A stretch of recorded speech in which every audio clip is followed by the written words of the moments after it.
உங்களுக்கு விரோதமா கேஸ் கொடுத்தா கூட நீங்க நிறைய பேர் கண்டுபிடிச்சிடலாம். ஆனா அதே நேரத்துல இந்த யுத்தத்தை எல்லாம் நிறைய பேர் ஜெயிச்சிருவாங்க, இந்த யுத்தத்தை எல்லாம் நிறைய பேர் தாண்டி வந்துருவாங்க.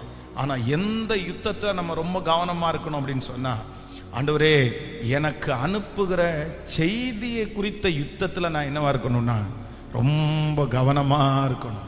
ஹல்லேலூயா. எந்த செய்தியை குறிச்சும் கலங்க வேண்டாம், எந்த செய்தியை குறிச்சும் பயப்பட வேண்டாம். உங்களுக்கு விரோதமாய் வருகிற செய்திகளை ஆமேன் 1 மணி நேரத்திற்குள்ளேயே மாற்றி அமைக்கிறதற்கு கர்த்தர் வல்லவராய் இருக்கிறார். ஆமேன்.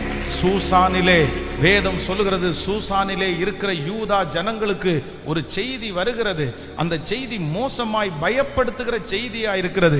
அந்த செய்தியை கேட்டு எல்லாரும் ஆடி போயிட்டாங்க. அந்த செய்தியை கேட்டுட்டு அவ்வளவுதான், நம்ம ஊரை விட்டு ஓடிடும்ன்ற முடிவிற்கு வந்துட்டாங்க. ஆனா அந்த செய்தி வந்து அதுவும் வேகமாய் வந்து ஜனங்கள் மத்தியில் ஸ்ப்ரெட் பண்ணப்பட்டுருச்சு. ஆனா இப்ப அதற்கு பிறகு இன்னொரு செய்தி அதைவிட வேகமாய் குதிரைகளிலே வந்து அந்த செய்தி பேசப்படுகிறது. ஏற்கனவே அனுப்பப்பட்ட செய்திக்கு விரோதமாய் அந்த காரியம் நடப்பதில்லை என்கிற ஒரு செய்தியை அந்த ஜனங்களுக்கு ஆண்டவர் அனுப்புவாரே. ஆனால் நான் நம்புறேன், உங்களுக்கும் எனக்கும் விரோதமாய் எத்தனை செய்திகள் உங்களுடைய காதுகளிலே கேட்டாலும், உங்க குடும்பத்தை குறித்து, பிள்ளைகளை குறித்து அந்த செய்திகளினாலே நீங்கள் அசைக்கப்பட்டு வந்திருக்கலாம், மனம் உடைஞ்சு போய் வந்திருக்கலாம், அந்த செய்திகள் உங்களை பயப்படுத்தி இருக்கலாம்.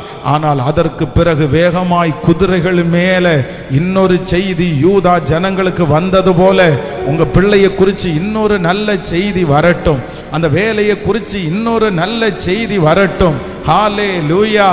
ஆமென். செய்தியை அடுத்த நல்ல செய்தியாய் மாற்றுகிறவர். Thank you Jesus, thank you Jesus. Hallelujah.